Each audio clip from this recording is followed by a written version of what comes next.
اعوذ باللہ من الشیطان الرجیم بسم اللہ الرحمن الرحیم۔ الحمدللہ، اللہ تعالیٰ کے فضل و کرم سے ہم ایک دفعہ پھر یہاں پر جمع ہوئے ہیں اللہ تعالیٰ کے اس کلام کو سننے کے لیے اور سمجھنے کے لیے۔ آج انشاءاللہ میں آپ کے سامنے جو اپنا حاصل مطالعہ رکھوں گا وہ قرآن مجید کی سورہ نمل کی روشنی میں ہم یہ دیکھیں گے کہ اس کے اندر کون کون سے اصول ہیں جو کہ ہمیں اپنی زندگی کے اندر اپنانے چاہیے کہ جس کے نتیجے میں ہماری زندگی جو ہے ایک باوقار اور ایک منظم طریقے سے گزر سکتی ہے۔ تو اس پروگرام کا آغاز کرنے سے پہلے میرے درمیان میری ننھی ایک بھانجی موجود ہے جو کہ آپ کے سامنے نعت رسول مقبول پیش کرے گی۔ تو میں ہمنہ کو کہوں گا، ہمنہ سلمان کو، کہ نعت رسول مقبول صلی اللہ علیہ وسلم پیش کریں۔ جی ہمنہ، ایک منٹ۔ حسبی ربی جل اللہ ما فی قلبی غیر اللہ نور محمد صلی اللہ لا الہ الا اللہ تیرے صدقے میں آقا سارے جہاں کو دین ملا بے دینوں نے کلمہ پڑھا لا الہ الا اللہ۔ اپنی بہن سے بولے عمر یہ تو پتا کیا کرتی تھی، میرے آنے سے پہلے کیا چھپ کے پڑھتی تھی۔ بہن نے جب قرآن پڑھا سنتے کلام پاک ہے کھٹا، دل جو عمر کا بولے اٹھا لا الہ الا اللہ۔ جزاک اللہ خیر۔ جی جزاک اللہ خیر۔ اس کے بعد عثمان جو ہے وہ آپ کے سامنے ایک مختصر سی نعت رکھیں گے۔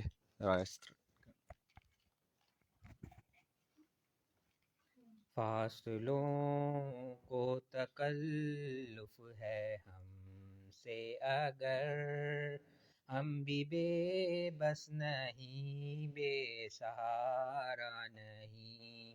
فاصلوں کو تکلف ہے ہم سے اگر، ہم بھی بے بس نہیں بے سہارا نہیں۔ خود انہی کو پکاریں گے ہم دور سے، راستے میں اگر پاؤں تھک جائیں گے، ہم مدینے میں تنہا نکل جائیں گے اور گلیوں میں کستن بھٹک جائیں گے۔ ہم وہاں جا کے واپس نہیں آئیں گے، ڈھونڈتے ڈھونڈتے لوگ تھک جائیں گے۔ جیسے ہی سبز گنبد نظر آئے گا، بندگی کا کرینہ بدل جائے گا۔ سر جھکانے کی فرصت ملے گی کسے، خود ہی پلکوں سے سجدے ٹپک جائیں گے۔ فاصلوں کو تکلف ہے ہم سے اگر، ہم بھی بے بس نہیں بے سہارا نہیں۔ جزاک اللہ خیر جی۔ یہ تھے عثمان خالد جو کہ آپ کے سامنے نعت رسول مقبول صلی اللہ علیہ وسلم کے چند مصرے پیش کر رہے تھے۔ اللہ نبی مہربان صلی اللہ علیہ وسلم فرماتے ہیں کہ جو لوگ، جو گروہ جو ہے وہ اللہ تعالیٰ کا ذکر جو ہے اس محفل کے اندر، اپنی محفلوں کے اندر کرتے ہیں، تو اللہ تعالیٰ ان لوگوں کا ذکر جو ہے اپنے فرشتوں کے اندر کرتے ہیں اور وہ پوچھتے ہیں کہ فرشتوں یہ بتاؤ کہ میرے جو بندے تھے وہ میرا نام کس طرح لے رہے تھے، تو وہ بتاتے ہیں کہ اے اللہ تعالیٰ آپ کا ذکر کر رہے تھے، آپ کا شکر کر رہے تھے، آپ کی حمد کر رہے تھے۔ تو اللہ تعالیٰ کہتے ہیں گواہ رہو کہ میں بھی جو ہے نا اس کا نام جو ہے وہ اس نے میرا، اللہ تعالیٰ کہتے ہیں میرا نام انہوں نے اس دنیا کے اندر لیا، میں ان کا نام جو ہے نا اپنے عرش بری پر اوپر جو ہے ان کا نام لوں گا اور ان کا ذکر جو ہے خیر کروں گا۔ تو اب ہم اس پروگرام کو جو تلاوت کرنے لگے، میرے سامنے ساتھ بیٹھے ہوئے حمزہ طارق، یہ آپ کے سامنے چند ورسز کی تلاوت کریں گے اور پھر ہم یہ دیکھیں گے کہ ان ورسز کے اندر کہ اللہ تعالیٰ کا کیا میسج ہے کہ جس کو ہم سمجھنے کی کوشش کریں گے۔ جی حمزہ طارق۔ اعوذ باللہ من الشیطان الرجیم، بسم اللہ الرحمن الرحیم۔ وورث سليمان داودا وقال يا أيها الناس علمنا منطق الطير أوتينا من كل شيء إن هذا لهو فضل المبين وحشر لسليمان جنوده من الجن والإنس والطير وهم يوزعون حتى إذا آتوا على واد النمل قالت نملة يا أيها النمل ادخلوا مساكنكم لا يحطمنكم سليمان وجنوده وهم لا يشعرون فتبسم ضاحكا من قولها وقال ربي أوزعني أن أشكر نعمتك التي أنعمت علي وعلى والدي وأن أعمل صالحا ترضاه وادخلي برحمتك في عبادك الصالحين صدق اللہ. جزاک اللہ خیر. یہ آپ کے سامنے تلاوت کلام پاک کا شرف جو حاصل کر رہے تھے حمزہ طارق. آئیے اب ہم ان ورسز کے اندر دیکھتے ہیں کہ اللہ تعالیٰ ہمیں کیا میسج اللہ تعالیٰ کی طرف سے ہمیں کیا میسج مل رہا ہے. اس کا جو آج ہمارا موضوع ہے وہ ویسے تو بڑوں کے لیے مینجمنٹ کا اصول، یعنی یہ جو طارق صاحب یہاں گھر کے سربراہ بیٹھے ہوئے ہیں، نعمان یہاں گھر کے سربراہ بیٹھے ہیں، اور یہ 2-3 جو خواتین بیٹھی ہوئی ہیں، مینجمنٹ اصول کے ہمیں ایز اے گھر کا ممبر، گھر کا سربراہ ہوتے ہمیں کون کون سے اصول اپنے سامنے رکھنے ہیں کہ جس کے نتیجے میں ہمارا گھر جو ہے ایک ڈسپلن انداز میں چل سکتا ہے. وہ چند اصول، ویسے جو یہ ٹوٹل جو ورسز ہیں وہ ہیں 28 ورسز کہ جس کا اندر 8 سے 10 یا 15 اصول بتائے گئے. لیکن چونکہ ہمارا ٹائم ذرا لمیٹڈ ہے، ہم انشاءاللہ اس سے 5 سے 6 اصول جو شروع کی آیات کے اندر آئیں، ہم ان اصولوں کو ڈرائیو کریں گے. یہ دیکھیں گے کون سے اصول ہیں کہ جس کے مد نظر رکھتے ہوئے ہمیں اپنی زندگی کو ڈھالنا ہے، ہم نے اپنی زندگی کو سنوارنا ہے، ہمیں اپنے بچوں کو، اپنے گھر والوں کو لے کے چلنا ہے. تو آئیے ہم دیکھتے ہیں. میں ایک ایک ورس پڑھوں گا پھر ساتھ ساتھ دیکھ. سب سے پہلے میں آپ کے ورس پڑھنے سے پہلے 1-2 چیزیں بتاتے چلوں. ہم بنی اسرائیل کی جو چھوٹی سی میں آپ کے سامنے یہ رکھ دوں. تاریخ تو ویسے بہت بڑی ہے، لیکن جو بنی اسرائیل جو ہے نا، جو ان کو عروج اللہ تعالیٰ نے دنیا کے اندر عروج 3 دفعہ عروج دیا اور 3 دفعہ جو ہے ان کو زوال ملا. ان کو جو پہلی مرتبہ عروج جو ملا وہ بنی اسرائیل کو جو ملا وہ 1900 قبل مسیح میں. حضرت یوسف علیہ السلام کا قصہ آپ لوگوں نے سن رکھا ہے نا. حضرت یوسف علیہ السلام کے جن کو کنویں میں پھینک دیا گیا تھا، پھر وہاں سے نکالا گیا، پھر وہاں سے ایک بادشاہ نے ان کو خریدا، پھر وہ جناب اس کے بعد جناب یوسف علیہ السلام جو ہے وہ ملک کے سربراہ بنے اور ملک کے بادشاہ بنے. تو وہ پہلا عروج جو ہے بنی اسرائیل کو ملا وہ اس وقت، چونکہ اس میں نے لکھا تو بہت کچھ ہے لیکن بچے چونکہ آج ہمارے درمیان کچھ بچے بھی موجود ہیں تو میں بہت ساری چیزوں کو اسکپ کرتے کرتے ذرا موٹی موٹی باتوں کو رکھوں گا تاکہ اس کو سمجھنے میں آسانی ہو. تو بنی اسرائیل کو پہلا عروج جو ملا وہ 1900 قبل مسیح. قبل مسیح کس کو کہتے ہیں سمیہ؟ حضرت مسیح، حضرت عیسیٰ علیہ السلام سے پہلے، حضرت عیسیٰ علیہ السلام کی پیدائش سے 1900 سال پہلے، حضرت عیسیٰ علیہ السلام کی پیدائش سے 1900 سال پہلے کی بات کر رہے ہیں. اب آپ تاریخ میں پیچھے چلے جائیے. حضرت عیسیٰ علیہ السلام کی زمانہ ہے، ٹھیک ہے، اور حضرت عیسیٰ علیہ السلام کی پیدائش سے ہم 1900 سال پہلے کی بات کر رہے ہیں کہ جس کے اندر حضرت یوسف علیہ السلام وہ مصر کے بادشاہ بنے. اور مصر کے جب وہ بادشاہ بنے تو انہوں نے کیا کیا، اپنے 11 بھائیوں کو وہاں سے بلایا اور اپنے والد صاحب کو بلا کے مصر سے بلا کر فلسطین میں، یعنی ان کے بھائی فلسطین میں تھے اور ان کے والد صاحب بھی فلسطین میں تھے. آپ کو چھوٹا سا میں مختصر واقعہ بتاتے چلوں کہ ان کے بھائیوں نے یہ طے کیا کہ یہ جو ان کے والد صاحب جو تھے نا وہ بہت محبت کرتے تھے حضرت یوسف علیہ السلام سے. ان کے بھائیوں نے طے کیا کہ اس کو جو میں بہت ساری چیزوں کو اسکپ کر رہا ہوں کہ ان کو ہم جو ہے وہ کسی طریقے سے ہم یہاں سے قتل کروا دیتے ہیں یا یہاں سے نکلوا دیتے ہیں. وہ ان کو لے کے نکلے اور انہوں نے جا کے قتل کرنے کے ارادے، جب قتل کرنے کی کوشش کی تو ان کا ایک بھائی جو بڑا بھائی تھا اس نے کہا کہ یار خام خواہ اس کو قتل کرنے کی ضرورت نہیں ہے، ایسا کرتے ہیں ہم اس کو کنویں کے اندر پھینک دیتے ہیں، اگر یہ بچ گیا، اگر ختم ہو گیا تو وہ بچ جاتے ہیں. اس کے بعد وہ مصر، وہ اس کے بعد جو ہے وہ یعنی فلسطین، اس کے بعد کیا وہ مصر سے نکل کر وہ فلسطین پہنچ جاتے ہیں، ان کو بھیج دیا جاتا ہے اور فلسطین کے اندر ایک بادشاہ ان کو خرید لیتا ہے. پھر جا کے وہ مصر کے یعنی وہ کیا کرتے ہیں آہستہ آہستہ، ایک پورا واقعہ ہے قرآن مجید کے اندر ملتا ہے، آخر کار وہ فلسطین کے حکمران بن جاتے ہیں. تو وہ کیا کرتے ہیں جب وہ حکمران بنتے ہیں، یہ پہلا عروج تھا بنی اسرائیل کو جو ملا کہ انہوں نے وہاں سے اپنے 11 بھائیوں کو بلایا، اپنے والد صاحب کو بلایا، یہ پہلا عروج بنی اسرائیل کو ملا. اس کے بعد دوسرا عروج جو ان کو ملتا ہے وہ 1000 قبل مسیح میں، کہ 1000 قبل مسیح، 950 قبل مسیح کا واقعہ جو ہم پڑھنے لگیں، 1000 قبل مسیح میں حضرت داؤد علیہ السلام ایک نبی تھے، کہ جو کہ حضرت طالوت علیہ السلام، جو کہ حضرت طالوت ایک بادشاہ تھے، ان کی وہ اس کی بادشاہت کے اندر وہ سربراہ تھے، یعنی وہ سپہ سالار تھے، کمانڈر تھے، جیسے ارطغرل ہے نا کمانڈر، اس نے نورگل کو اپنا کمانڈر بنایا ہوا۔ تو طالوت علیہ السلام جو تھے وہ ایک بادشاہ تھے، انہوں نے ان کی فوج کے اندر ایک نوجوان ینگ لڑکا 17 سالہ جو داؤد تھا، کہ جو کہ بڑا زبردست تھا، اس نے کیا کیا کہ جو حضرت طالوت علیہ السلام کی حضرت جالوت سے حضرت طالوت علیہ السلام کی ایک قوم پہ انہوں نے حملہ کرنے کا حکم دیا، وہ طالوت نے ان کی قوم کے جو طالوت نے کیا کیا، وہ داؤد علیہ السلام نے کیا کیا کہ وہ جالوت کو قتل کر دیا۔ تو جو طالوت علیہ السلام تھے وہ بڑے خوش ہوئے، انہوں نے کیا کیا کہ داؤد علیہ السلام کی شادی اپنی بیٹی سے کر دی، اور شادی اپنی بیٹی سے کرنے کے بعد جو ہے کچھ عرصے کے بعد جو ہے وہ فوت ہو گئے، تو وہ سربراہ جو ہے حضرت داؤد علیہ السلام ہوئے۔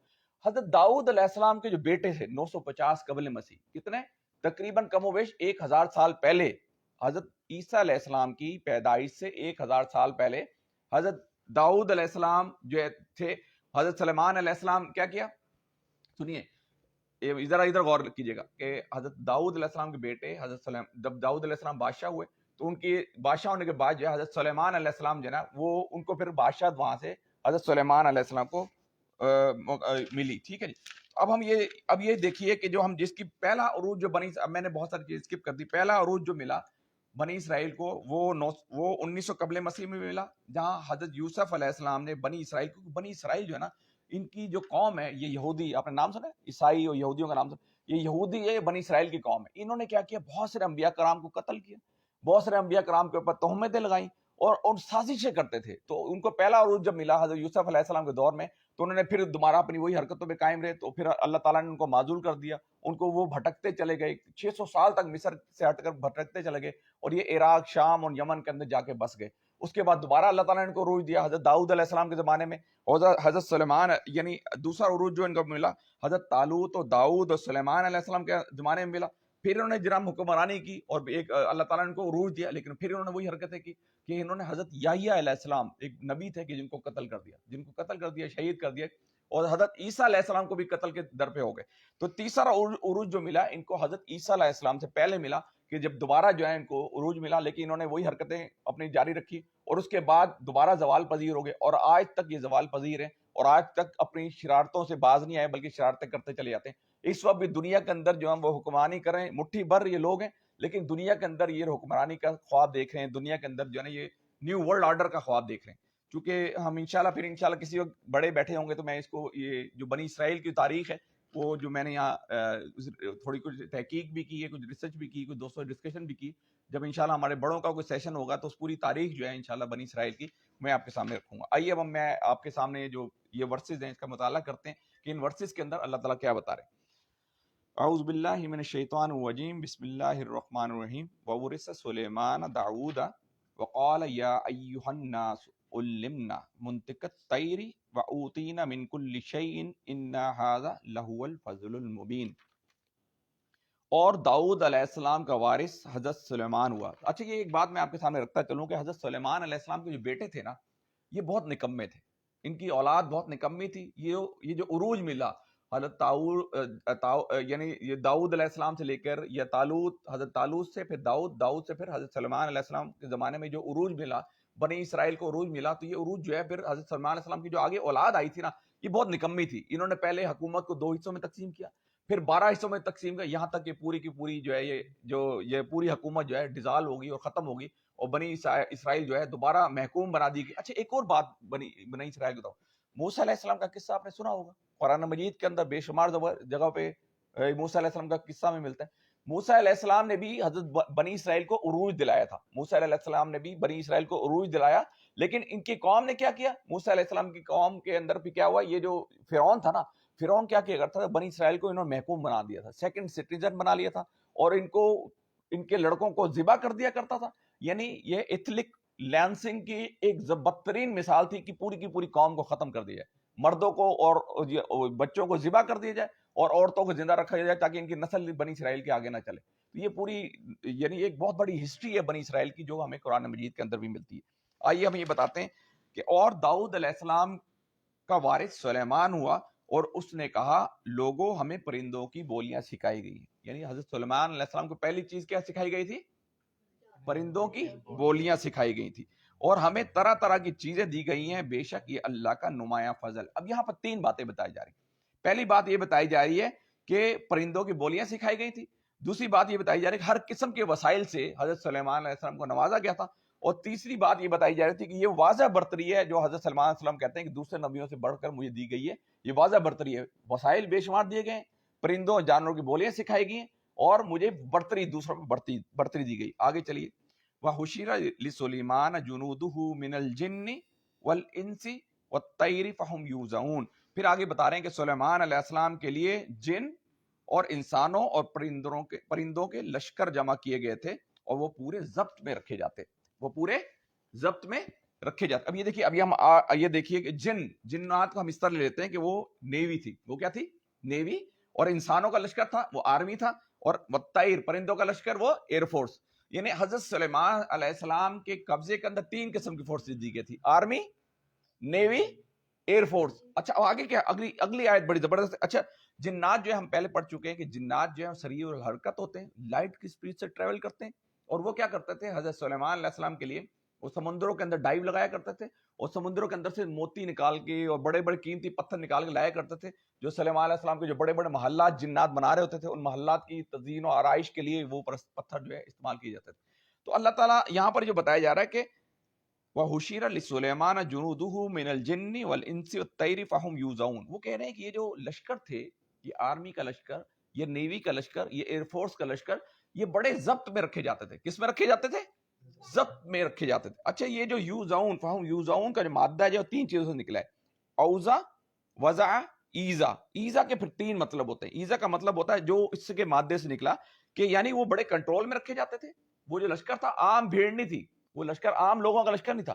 بڑے کیپیبل لوگ تھے، بڑے انٹیلیجنٹ لوگ تھے، بڑے برین رکھنے والے لوگ تھے، بڑے طاقتور لوگ تھے. یعنی وہ لشکر جو تھا وہ جنات کا لشکر، وہ بڑا کیپیبل تھا، بڑا طاقتور تھا، اور بڑا عام جنات سے ہٹ کر ایک خاص قسم کا گروہ تھا جو کہ حضرت سلیمان علیہ السلام کے سپرویژن کے اندر دیا گیا تھا. کس نے دیا تھا؟ کس نے دیا تھا؟ اللہ تعالیٰ نے دیا تھا. اس کے بعد کہتے ہیں ان کی ایک خاص ترتیب تھی، ان کی ایک خاص ترتیب تھی، اور ان کی حد بندی تھی، ان کی درجہ بندی تھی. اچھا ترتیب کے حوالے سے میں بتاتا ہوں. آرمی کے اندر آپ نے کبھی دیکھا ہوگا کہ آرمی کے اندر پہلے کیا ہوتا ہے؟ سپاہی ہوتے ہیں، سپاہی کے بعد صوبیدار ہوتے ہیں، صوبیدار کے بعد کیپٹن، کیپٹن کے بعد میجر، میجر کے بعد کرنل، کرنل کے بعد جنرل، جنرل کے بعد field marshal, field marshal K بعد میجر جنرل، میجر جنرل کے بعد لیفٹیننٹ جنرل، پھر بریگیڈیئر، بریگیڈیئر کے بعد یہ ساری ایک درجہ بندی ہوتی ہے. یعنی وہ کہتے ہیں کہ جو لوگ تھے نا ان کی ایک درجہ بندی تھی، ان کی ایک درجہ بندی تھی کہ بھئی یہ اس لیول کا بندہ ہے، یہ اس لیول کا بندہ، یہ اس رینک کا بندہ ہے، یہ اس رینک کا بندہ ہے، یہ اس رینک کا بندہ ہے، یہ اس رینک کا بندہ. ان کی ایک خاص ترتیب تھی، ان کی ایک خاص درجہ بندی تھی. اچھا اب یہ دیکھیے کبھی چیف آف آرمی سٹاف جو ہے وہ بھی کوئی آرڈر دے تو فوراً اس کو کیا کرتے ہیں؟ کور کمانڈر کہتے ہیں یس سر، ایسے ہی کہتا نا. فوراً ایک چیف آف آرمی سٹاف نے کہا یہ کرنا ہے، اس نے کہا یس سر میں کرتا ہوں. پھر نیچے بریگیڈ کریں گے یس سر، یہاں تک کہ کرتے کرتے وہ آرڈر جو چیف آف آرمی سٹاف سے نکلا وہ نیچے ایز اٹ از چلا گیا. یہ خاص قسم کی سماع و اطاعت کا نظام تھا ان کے درمیان. یعنی سمعنا و اطعنا، میں نے سن لیا اور اس کو مان لیا. یہ نہیں کہ آج کیا کرتے ہیں بچے، مانے گا یہ کرو، اچھا میں کرتا ہوں، ادھر سے سنا ادھر سے بائی پاس. لیکن وہاں درجہ بندی تھی. اچھا درجہ بندی کیوں تھی؟ کیونکہ ان کا کنٹرول تھا. ان کو پتا تھا آج میں نے یہ کام نہیں کیا تو یہاں سے ایک سیدھا ریپرڈ آئے گا اور وہاں، یعنی ان کو خاص کنٹرول. اب آگے جا کے ہم پڑھیں گے حضرت سلیمان علیہ السلام نے ان لوگوں کو، اتنے کیپیبل لوگوں کو، اتنے بڑے جنات کو، اتنے بڑے پرندوں کے فورسز کو کیوں کیسے کنٹرول کیا تھا. وہ آگے اصول بتا رہے ہیں ان کے کنٹرول کے کیا طریقہ ہے. اس لیے میں نے ماؤں کو بھی بلایا نا، اس لیے میں نے باپوں کو بھی بلایا کہ پتہ چلے وہ کیسے کنٹرول کرتے تھے، وہ کن چیزوں کو مد نظر رکھتے تھے کہ جس کے نتیجے میں وہ جو ایک گروہ تھا، عام لوگ نہیں تھے. برین جو جتنا بڑا کیپیبل بندہ ہوتا ہے، جو جتنا بڑا باصلاحیت بندہ ہوتا ہے، اس کو کنٹرول کرنا اتنا ہی مشکل ہوتا ہے نا، اتنا ہی مشکل. لیکن حضرت سلیمان علیہ السلام نے کنٹرول کیا ہوا تھا. اب ہم آگے اس کو پڑھیں گے. اچھا ایک تو میں نے آج ہو کیا رہا ہے. اچھا یہ میں نے آپ کو بتایا کہ مثال کے طور پر اب یہ دیکھیے ایک نقطہ یہ بھی نکلتا ہے کہ آپ کسی آرگنائزیشن کے اندر، جیسے آپ دیکھ رہے ہیں آپ کے پاس یہ طارق صاحب کے 4 بچے ہیں یا 2 بچے ہیں، یہ دیکھتے ہیں یار اس کے اندر یہ صلاحیت ہے. اب یہ دیکھیے یہاں یہ ایک اصول بتایا جا رہا ہے کہ آپ کی اگر آرگنائزیشن کے اندر، آپ کے اگر ادارے کے اندر، آپ کے اگر حکومت کے اندر کوئی بندہ کام کر رہا ہے تو اس کو پروموٹ کیجئے. اگر کوئی بندہ کام نہیں کر رہا تو اس کو ڈیموٹ کیجئے. اور کوئی بندہ آرگنائزیشن کے اندر، ادارے کے اندر نقصان دے تو اس کو فائر کر دیجئے, ٹھیک ہے, اس کو فائر کر دیجئے. یہاں فہم یوزعون کا مطلب یہ ہو رہا ہے کہ یہ ہمیں یہاں بتایا جا رہا ہے کہ انسان, اگر آپ کے پاس کوئی بندہ اچھا کام کر رہا ہے, تو ہم کوئی بچہ اچھا کام کر رہا ہے تو آپ اس کو حوصلہ, اس کا حوصلہ بڑھائیے کہ بھائی یہ دیکھو ہم نا, آپ نے بہت اچھا کام کیا, یہ میری طرح 100 روپیز آپ کے ہیں. تو اس کے اندر وہ کیا ہوگا, اس کے اندر یہ اعتماد پیدا ہوگا, اس کے اندر یہ حوصلہ پیدا ہوگا کہ آئندہ میں جو اپنا ٹارگٹ میں نے اچیو کرنا ہے, آئندہ جو میں نے اپنی چیز اچیو کرنی ہے, میں مزید اس کو بہتر طریقے سے کرنے کی کوشش کروں. فہم یوزعون کا مطلب یہ ہوتا ہے کہ آپ وہ کنٹرول میں رکھے جاتے تھے, ان کی ایک خاص ترتیب تھی, ان کی درجہ بندی تھی. آج کنٹرول کا مقصد ہم نے غلط لے لیا, آج ہم نے ضبط کا مطلب, اس کا ضبط کا مطلب, کنٹرول کا مطلب ہم نے یہ لے لیا, فہم یوزعون وہ پورے ضبط میں رکھ رہے. آج ہم نے مطلب یہ لیے, عورت جو ہے وہ چاہتی ہے کہ میں شوہر بن جاؤں, عورت چاہتی ہے میں شوہر بن جاؤں, اور شوہر چاہتا ہے کہ میں جو ہے نا وہ میں اس کے اپنی عورت کے سارے اختیارات لے لوں, یا ساس یہ چاہتی ہے کہ میں بیوی کے سارے اختیارات اپنے پاس لے لوں. ہر جس بندے کا جو چلتا ہے نا, اب دیکھیں چیف آف آرمی اسٹاف, ہمارے ملک کا چیف آف آرمی اسٹاف, وہ کہتا ہے جی میں صدر کے اختیارات بھی میرے پاس ہونے چاہیے, وزیر اعظم کے اختیارات بھی میرے پاس ہونے چاہیے, وزیر دفاع کے اختیارات بھی میرے, ہر چیز جو ہے میرے حکم سے ہونی چاہیے. تو یہ اس کا مطلب ہے کہ یہ جو عام بھیڑ تھی نا, اس کا یہ عام بھیڑ ہے, وہ یہ کہتے ہیں کہ فہم یوزعون کا مطلب یہ ہے کہ اگر آپ چاہتے ہیں ایک ڈسپلن لائف چاہتے ہیں, آپ ڈسپلن ماحول چاہتے ہیں, تو اس کے اندر درجہ بندی کیجئے اور ان کی جاب ڈسکرپشن بتائیے کہ بھائی آپ کا یہ جاب اسائنمنٹ ہے اور آپ کو اس حد بندی کے درمیان آپ نے کام کرنا ہے, یہ جو حدود ہے نا, اس حدود کے درمیان آپ نے کام کرنا ہے. تو تقویٰ یہ ہوتا ہے کہ آپ حدود کا تعین کریں, حدود کا تعین کریں کہ بھائی عثمان آپ کا حد یہ ہے کہ آپ نے یہ کام اس وقت کرنا ہے بس, اور اس جگہ اس وقت یہ 100 روپے تک آپ کے اختیارات ہیں, 100 روپے تک خرچ کر سکتے ہیں. یہ نہیں کہ آپ کو 200 دیے تو 200 اڑا کے آپ چلے گئے, نہیں, آپ کو ایک حد بندی کرنی ہے, حد بندی کے بعد حدود کا تعین کرنا ہے, اور جزا و سزا کا تصور رکھنا ہے کہ بھئی اگر کام کرو گے تو جزا ملے گی, اگر کام نہیں کرو گے تو سزا ملے گی. اب آگے بہت ساری چیزیں, کچھ چیزیں آگے کلیئر ہوں گی, آگے چلتے ہیں کہ فہم یوزعون کہ وہ پورے ضبط میں رکھے جاتے تھے. حتی اذا اتوا علی وادی النمل, اب کیا ہوا کہ وہ جو ان کی فورسز تھی, کس کی فورسز, ایک مرتبہ وہ ان کے ساتھ کوچ کر رہا تھا, کون, حضرت سلیمان علیہ السلام کوچ کر رہے تھے اپنی فورسز کے ساتھ. عام فورسز نہیں ہے, آرمی, نیوی, ایئر فورس, اور ان کے کمانڈرز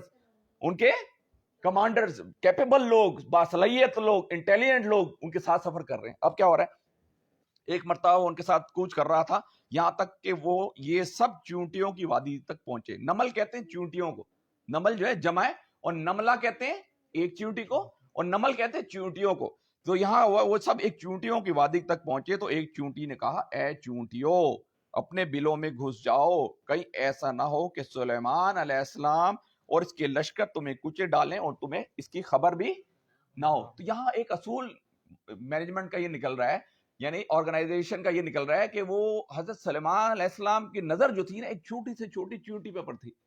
یعنی مینیجر جو ہوتا ہے نا, ایک اچھا مینیجر, اس کی نظر ایک باریک سی چیز کے پہ ہوتی ہے, یعنی اس کی دھاک, قیادت کی دھاک یہاں بتائی جا رہی ہے کہ اس کی قیادت کی دھاک ایک عام عملے پہ بڑھ تھی.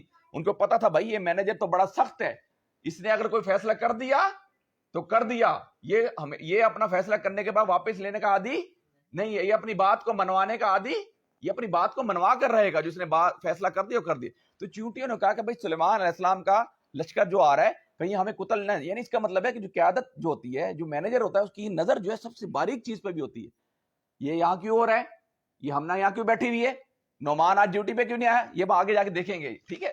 اچھا آگے چلیے. اب یہ دیکھیں آگے سلیمان علیہ السلام نے کیا کہا, فتبسم, اب یہ تبسم ہے نا, مسکرائے, کون مسکرا رہے, سلیمان علیہ السلام. فتبسم, یہ دیکھیں اردو ایسے لگتا ہے نا اردو سے نکل رہی ہے, ٹھیک ہے. فتبسم ضاحکا من قولها وقال رب اوزعنی ان اشکر نعمتک التي انعمت على والدی وعلى والدی وان عمل صالح ترضاه. ٹھیک ہے, سلیمان علیہ السلام اس بات پر مسکرائے اور ہنس پڑے, بولے اے میرے رب, اے میرے رب مجھے قابو میں رکھ, اے میرے رب مجھے قابو میں رکھ. کیونکہ یہ دیکھیے جب انسان کو اقتدار ملتا ہے نا, جب انسان کو طاقت ملتی ہے, جب انسان کو پیسہ ملتا ہے, جب انسان کو شہرت ملتی ہے, تو کیا کرتا ہے, بے قابو ہو جاتا ہے. میں یہ کر لوں گا, میں وہ کر لوں گا, مجھے کوئی پوچھنے والا نہیں ہے, میری مرضی, میں جو مرضی کروں, ایسے نا. تو حضرت سلیمان علیہ السلام کو اتنے بڑے کمانڈرز دیے گئے تھے, حضرت سلیمان علیہ السلام کو اتنی بڑی فورسز دی گئی تھی. تو انہوں نے کیا کیا کہ انہوں نے اللہ سے دعا کی کہ اللہ تعالیٰ مجھے قابو میں رکھ. یہ دیکھیے وہاں سے, یہ دیکھیے یہاں لکھ رہا نا, فہم یوزعون، یہاں سے ربی اوزعنی وہ قابو میں رکھے جاتے ہیں. یہاں اللہ تعالیٰ سے حضرت سلیمان علیہ السلام کیا کر رہے ہیں؟ دعا کر رہے ہیں کہ اے اللہ تعالیٰ مجھے قابو میں رکھ، اے اللہ تعالیٰ مجھے قابو میں رکھ. کیوں رکھ؟ کہ اے اللہ تعالیٰ مجھے قابو میں رکھ کہ میں تیرے اس احسان کا شکر ادا کرتا رہوں جو تو نے مجھ پر اور میرے والدین پر کیا، اور ایسا عمل صالح کروں جو تجھے پسند آئے. اور اچھا عمل صالح، حضرت سلیمان علیہ السلام کا عمل صالح کیا تھا بھیا؟ حضرت سلیمان علیہ السلام جو تھے نا، نبی تھے نا، ان کا عمل صالح کیا ہے؟ ان کا عمل صالح یہ کہ جو حکمران ہے نا، وہ حکومت چلا رہے ہیں، اس حکومت کے درمیان عدل و انصاف قائم کریں. عدل اور انصاف، یعنی عدل و انصاف یہ ہوتا ہے کہ آپ برابری کی بنیاد پہ فیصلہ کریں. ٹھیک ہے، ایک بات کوئی چیز ہو رہی ہے، اب عدل یہ ہے، میرا عدل یہ ہے کہ میں گھر میں اگر چیز لے کے آؤں تو میری کہ 2 بیٹی ہیں، تو مجھے ایک جو چیز اس کو دینی ہے وہ اس کو بھی دینی، برابری کی بنیاد پہ دینی ہے. یہ نہ ہو کہ میں کہوں نہیں جی یہ تو میرا خاص بیٹا ہے، اس کو تو میں دوں گا 20 روپے کی چیز، اور یہ میری بیٹی نکمی تو اس کو میں دوں گا 10 روپے کی چیز. یہ عدل، یہ عدل. تو یہاں پر یعنی حضرت سلیمان علیہ السلام کا عدل یہ تھا کہ وہ عدل و انصاف کی بنیاد پر اپنی حکومت کو چلائے. ٹھیک ہے جی، آگے چلیے ہم آگے چلتے ہیں. ٹھیک ہے، اچھا پھر آگے فرماتے ہیں اور ایسا عمل صالح کروں جو تجھے پسند آئے اور اپنی رحمت سے مجھ کو اپنے صالح بندوں میں داخل کر دے. یعنی اپنی رحمت سے، یعنی حضرت سلیمان علیہ السلام کو اتنی طاقت بھی، لیکن پھر بھی وہ اللہ تعالیٰ سے کہہ رہے کہ اللہ تعالیٰ مجھے اپنا شکر گزار بندہ بنانا اور عدل و انصاف قائم رکھنے والا بنانا. آگے چلیے، آگے کیا فرماتے ہیں سلیمان علیہ السلام. اب دیکھیے، اب یہ ایک اور مینجمنٹ کا اصول سامنے آ رہا ہے، ذرا غور کیجیے گا، ادھر ذرا غور کریں. وَتَفَقَّدَ الطَّيْرَ، ایک اور موقع پر سلیمان علیہ السلام نے پرندوں کا اب سلیمان علیہ السلام بیٹھے ہوئے، کور کمانڈرز کا اجلاس چل رہا ہے، پرندے بیٹھے ہوئے ہیں، جنات بیٹھے ہوئے ہیں، انسان بیٹھے ہوئے ہیں. ایک بڑا، یعنی دیکھیے جو وائس مین ہوتا ہے نا، عقل مند بندہ ہوتا ہے، اس کی نظر ہر چیز پہ ہوتی ہے، اس کی نظر ہر چیز پہ ہوتی ہے. انہوں نے کہا، حضرت سلیمان علیہ السلام نے کہا ایک اور موقع پر سلیمان علیہ السلام، کور کمانڈر کا اجلاس چل رہا ہے، انہوں نے سلیمان علیہ السلام پرندوں کا جائزہ لیا اور کہا کیا بات ہے، میں فلاں ہدہد کو نہیں دیکھ رہا. کیا بات ہے، میں فلاں ہدہد کو نہیں دیکھ رہا ہوں، کہیں وہ غائب تو نہیں ہو گیا، کہیں وہ غائب تو ہو نہیں ہو گیا. پھر آگے کہتے ہیں سلمان صاحب کیا کہتے ہیں، لا اعذبنہ عذابا شدید. اب یہاں وہ 3 آپشن پیش کر رہے ہیں، کس کے لیے؟ ہدہد کے لیے 3 آپشن رکھ رہے ہیں. کون؟ حضرت سلیمان علیہ السلام ہدہد کے لیے 3 آپشن رکھ رہے ہیں کہ لا اعذبنہ عذابا شدیدا، کہ میں اسے سخت سزا دوں گا. اس نے دیکھا نا، یعنی مینیجر کا یہ ہوتا ہے کہ جب آفس میں جاتا ہے نا، وہ دیکھتا ہے نعمان اپنی سیٹ پہ نہیں ہے، یہ بندہ لیٹ آیا ہے، اس بندے کی یہ سائٹ نہیں ہے عثمان کی، یہاں کیوں بیٹھا ہوا ہے. یعنی جو مینیجر ہوتا ہے نا، وہ ہر چیز پر نظر رکھتا ہے. وہ کہتا ہے کہ بھائی یہ لیٹ کیوں آیا ہے. اچھا اب یہ حدود سے سوال پوچھ رہے ہیں، ٹھیک ہے، کہ میں اسے سخت سزا دوں گا. 3 آپشن اس نے 3 آپشن دی. آگے کیا فرمایا، یا اسے ذبح کر دوں گا ورنہ میرے سامنے معقول وجہ پیش کریں، یا اسے ذبح کر دوں. وہ یہ بتاتے ہیں کہ he will has a serious punishment، کہ میں اسے سیریس پنشمنٹ دوں گا، سخت سزا دوں گا اگر اس نے مجھے معقول وجہ نہیں پیش کی. اب حدود کے اور یا ذبح کر دوں. ذبح کرنے کی یہ بات کر رہے ہیں کہ اگر ایک اسلام کا ایسا بندہ جو کہ اسلام کو نقصان پہنچاتا ہو، مرتد ہو، تو اس کو ذبح بھی کیا جا سکتا ہے. اس کو یہاں پر ایک اصول مل رہا ہے کہ اس کو ذبح بھی کیا جا سکتا ہے. ایک مرتد ہے، ایک اسلام کو نقصان، نبی مہربان صلی اللہ علیہ وسلم کے یعنی شان کے خلاف گستاخی کرتا ہے، تو اس کو آپ ذبح بھی کر سکتے ہیں. یہاں اصول بتایا جا رہا ہے. اور تیسرا ہے، یا پھر میرے سامنے کہ بسلطان مبین، یا پھر میرے سامنے کوئی وجہ پیش کرنی پڑے گی. ٹھیک ہے نا، میرے سامنے، یعنی کہ میں تو میری گاڑی پنچر ہو گئی تھی سر میری بیوی بیمار تھی سر، مجھے بخار ہو گیا تھا. معقول وجہ پیش کرے، معقول وجہ پیش کرے. بھائی کیوں نہیں آئے تم؟ سلمان صاحب پوچھ رہے ہیں بھائی کیوں نہیں آئے؟ سر میں بیمار ہو گیا تھا سر، وہ اللہ کی قسم گاڑی پنچر ہو گئی تھی. آپ معقول وجہ سے پیش. آگے چلیے، میں موٹی موٹی چیزیں بتا رہا ہوں، بچے بھی ہیں. اچھا پھر کچھ دیر نہ گزری تھی. اب کیا حدود، اب ظاہر ایکسپلینیشن تو دینی تھی نا. اب حدود نے کہا کچھ دیر نہ گزری تھی کہ اس نے آ کر کہا میں نے وہ معلومات حاصل کی ہیں جو آپ کے علم میں نہیں. اب حدود بھی جو تھا نا، اس نے کہا سر میں تو ڈیوٹی پر تھا. اب سلمان صاحب پریشان کہ بھائی ڈیوٹی پہ کیا تھے؟ سر میں نے جو معلومات حاصل کی ہیں وہ تو آپ کو بھی معلوم نہیں ہے. انہوں نے کہا ہاں بتاؤ کیا؟ اس نے آگے کہا میں نے تو وہ معلومات حاصل کی ہیں جو آپ کے علم میں بھی نہیں ہیں. میں سبا کے متعلق یقینی اطلاع لے کے آیا ہوں. سبا دیکھیے یمن جو ہے نا، وہ فلسطین سے تقریباً کم و بیش 1000 کلومیٹر سے زیادہ ہے. یمن ایک سائڈ پہ، یمن جو ہے اب تھوڑا سا میں آپ کے سامنے یمن کا بیک گراؤنڈ رکھوں. یمن جو ہے عرب کنٹریز کا ایک اس زمانے کے اندر اکنامیکل ہب تھا, بہت بڑا ایک اکنامیکل اسٹیٹ تھا. جیسے آپ آج کے دور میں لے لیجئے کہ چائنا اس وقت اکنامک ہب ہے, ساری دنیا کی ٹریڈ جو ہے کس کے گرد گھوم رہی ہے؟ چائنا کے گرد گھوم رہی ہے. بہت ساری چیزیں چائنا سے نکلتی ہیں, پوری دنیا میں جاتی ہیں, اور پھر ٹریڈ واپس وہاں سے پیسہ آتا ہے, تو پورا دنیا جو ہے اس وقت چائنا کے گرد گھوم رہی ہے. تو اس وقت جو ہے یمن جو ہے وہ اکنامیکل ہب تھا, ایک سینٹر تھا کہ جہاں سے پوری دنیا کی ٹریڈ آتی تھی, پوری عرب کنٹریز کی ٹریڈ آتی تھی, سامان آتا تھا, وہاں سے جاتا تھا. بہت امیر کنٹری, رچ کنٹری تھا. وہ کیا تھا؟ رچ. اور اس کی ملکہ, اس کا وہ ملک کا نام کیا تھا؟ سبا. ملک کا نام کیا تھا؟ اور اس کی ملکہ کون تھی؟ ملکہ سبا, ایک خاتون تھی جو کہ اس کی ملکہ تھی, اور وہ سورج کی پوجا کیا کرتی تھی. کس کی پوجا کیا کرتی تھی؟ سورج کی پوجا کیا کرتی تھی. اب یہ دیکھیے آگے چلیے. اب اس نے کہا کہ میں سبا کے متعلق یقینی اطلاع کر لے کے آیا ہوں, میں نے وہاں ایک عورت دیکھی ہے جو اس قوم کی حکمران. اب سب سے پہلے اس نے تو کہا کہ سب سے پہلے اس نے سیاسی انفارمیشن دی کہ سر یہ, اس نے کہا حضرت سلیمان علیہ وسلم کہا کہ وہاں جو ایک قوم ہے اس کی سیاسی اطلاع دے رہا ہے کہ اس کی حکمران جو ہے وہ کون ہے؟ ملکہ عورت ایک اس کی حکمران ہے, اور اس کو ہر طرح کا ساز و سامان بخشا گیا. اب دوسری انفارمیشن وہ دے رہے ہیں کہ صنعت و معیشت, یعنی وہ دنیا کی جو اکنامیکل ٹریڈ ہے وہ اس کے گرد گھوم رہی ہے, وہ اطلاع دے رہا ہے. پہلی سیاسی اطلاع دی, دوسری اس نے اطلاع دی کہ بھائی وہ بہت رچ کنٹری ہے, بہت امیر کنٹری ہے. وہ جو سبا کا جو ملک ہے, جو یمن کا ملک ہے جس کا ہیڈ کوارٹر سبا ہے, اس کی ملکہ ایک خاتون ہے, اور وہ بڑا رچ کنٹری ہے, اس کے پاس بڑا مال و اسباب ہے. یہ قرآن مجید کہہ رہے ہیں کہ اس کو ہر طرح کا ساز و سامان اس کو بخشا گیا تھا, اور اس کا تخت تو بہت بڑا ہے. اب اس کی صنعت و کاریگری کی بات کر رہے ہیں کہ بھائی اس کے پاس تو بڑے فنکار لوگ ہیں, اس کے پاس تو بڑے یعنی کاریگر لوگ ہیں کہ جنہوں نے بڑا خوبصورت تخت بنا رکھا ہے, کہ جس کے اندر تو ہیرے جواہرات جڑے ہوئے ہیں, کہ جس کی جو بڑی دور دور سے اس کے چرچے ہیں. اب اس نے کیا کہ سیاست کی بات کر دی, اس کے بعد اس نے اس کی سیاست معیشت کی بات کی, صنعت و معیشت کی بات کی, اس کے بعد اس نے فنکاری کی بات کی. آگے چلیے, پھر آگے فرماتے ہیں وجدتها وقومها یسجدون, کہ عظیم, میں نے دیکھا کہ اس کی قوم اللہ کے بجائے سورج کی پوجا کر رہی ہے, اللہ کی بجائے. اب وہ عقائد کی بات کر رہے ہیں, اب وہ عقائد کی بات کر رہے ہیں کہ بھائی وہ اللہ کو نہیں مانتی کہ جس کو آپ مانتے ہیں. وہ جو قوم ہے, وہ جو ملکہ ہے, وہ آپ کو نہیں, وہ آپ کے اس رب کو نہیں مانتی کہ جس کی اطاعت آپ کر رہے ہیں, وہ تو بلکہ اس رب نے جس کو سورج کو پیدا کیا وہ تو سورج کی پوجا کیا کرتی ہے. اب یہاں عقائد کی بات کر رہے ہیں. اب یہاں کون کر رہا ہے بات؟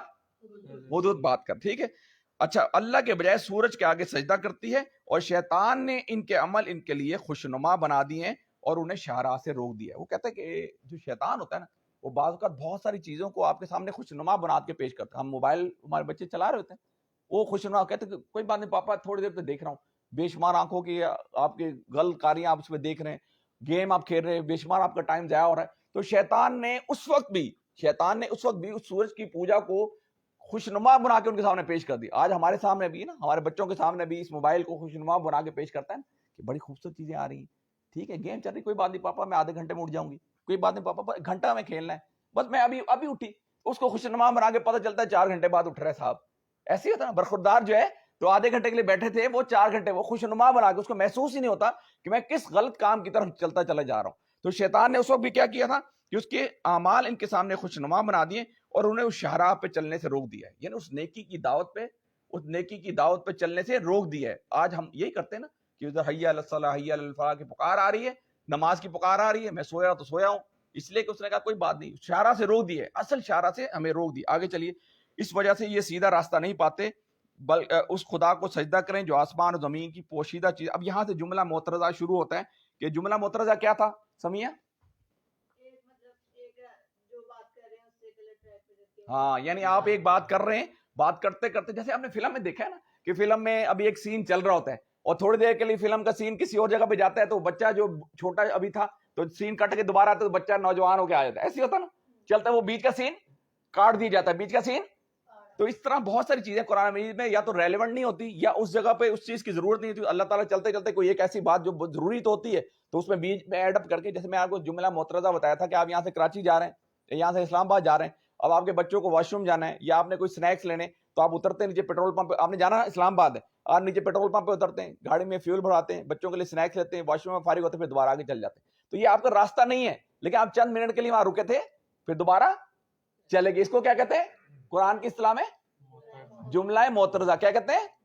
جملہ معترضہ یعنی بات کرتے کرتے کوئی اور بات کی اور کر کے دوبارہ اس ٹریک پہ آ گئے. اب یہاں پر جملہ معترضہ آیا کہ بات حدود کی چل رہی ہے, بات سلیمان علیہ السلام کی چل رہی ہے, تو یہاں سے بیچ میں اللہ تعالیٰ نے فرمایا کہ وجہ یہ ہے, اس کی وجہ یہ ہے کہ وہ سیدھا راستہ نہیں پاتے کہ اس خدا کو سجدہ کریں جو آسمان اور زمین کی. اللہ تعالیٰ اپنی حاکمیت کیا بتا رہا ہے کہ آسمان اور زمینوں کی پوشیدہ چیزیں نکال لاتا ہے اور وہ سب کچھ جانتا ہے جو تم چھپاتے ہو اور ظاہر کرتے ہو, اور اللہ کے سوا کوئی مستحق عبادت نہیں جو عرش عظیم کا مالک ہے. یہاں پر یہ بڑی زبردست بات ہے, اللہ لا الہ الا ہوا رب العرش العظیم, کہ وہ پورے عرش, انہوں نے وہ کس کی تعریف کر رہے تھے؟ چھوٹے سے تخت کی تعریف کر رہے تھے کہ بڑا قیمتی ہے, ہیرے جواہرات لگے ہوئے ہیں, اس کے اندر تو یہ لگا ہوا ہے, اس کے اندر وہ.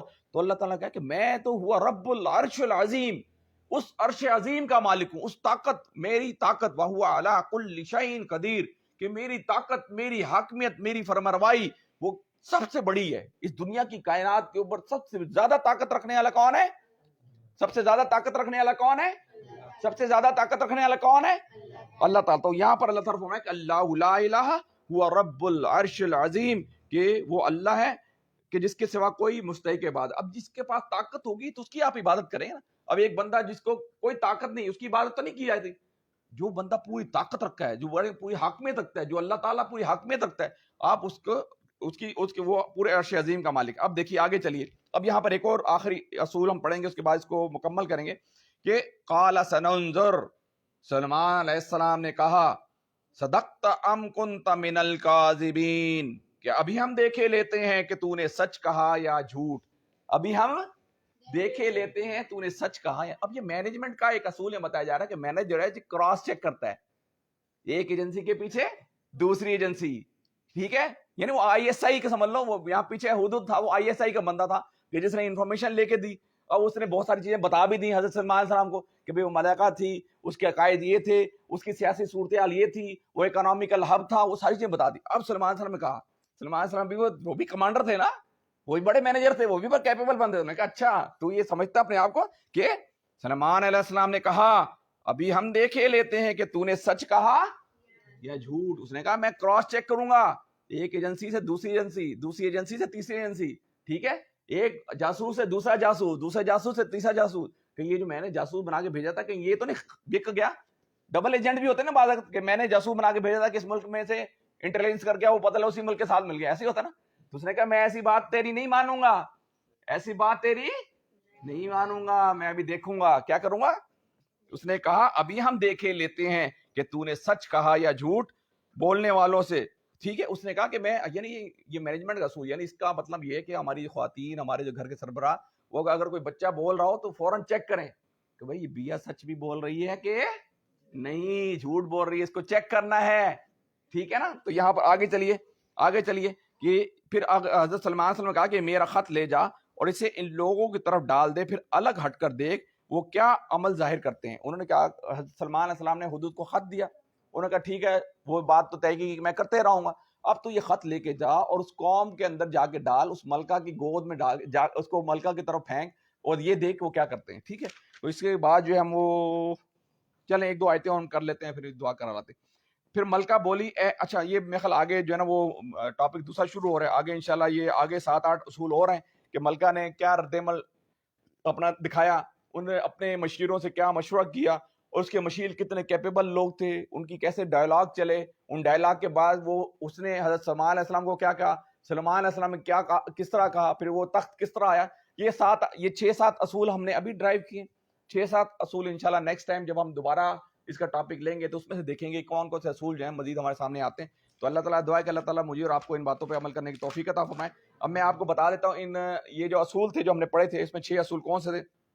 پہلا اصول یہ جو بتایا جا رہا تھا کہ ڈسٹریبیوشن آف ورک, کام کی تقسیم کار, کام کو یعنی تقسیم کیا جائے کیپیبل لوگوں کے اندر کہ بھئی یہ جو ہے یہ جو حذیفہ ہے وہ یہ کام اچھا کر سکتا ہے, اس کو یہ کام تفویض کیا جائے, بیا کو یہ کام تفویض کیا جائے, عثمان کو یہ کام, وہ کام کی ڈسٹریبیوشن آف ورک.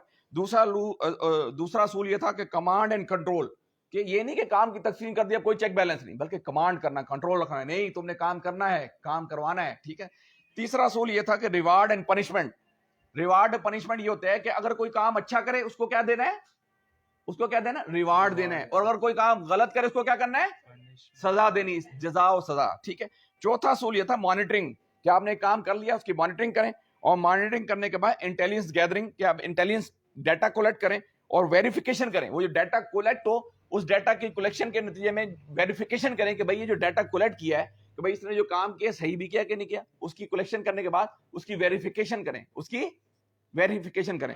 تو اللہ تعالیٰ سے دعا ہے کہ اللہ تعالیٰ مجھے اور آپ کو ان باتوں پر عمل کرنے کی توفیق عطا فرمائے. اقول قولی ھذا استغفر اللہ لی ولکم ولسائر المسلمین. اللهم صل على سيدنا شفينا مولانا محمد وعلى آل صلی اللہ سيدنا شفينا مولانا محمد وعلى وسلم علیہ. اللهم انت السلام ومنك السلام وعليك السلام. حينا ربنا بالسلام ودخلنا دار السلام. تباركت ربنا وتعالى يا ذا الجلال والإكرام. ربنا آتنا في الدنيا حسنة وفي الآخرة حسنة وقنا عذاب النار. ربنا لا تزغ قلوبنا بعد إذ هديتنا وهب لنا من لدنك رحمة إنك أنت الوهاب.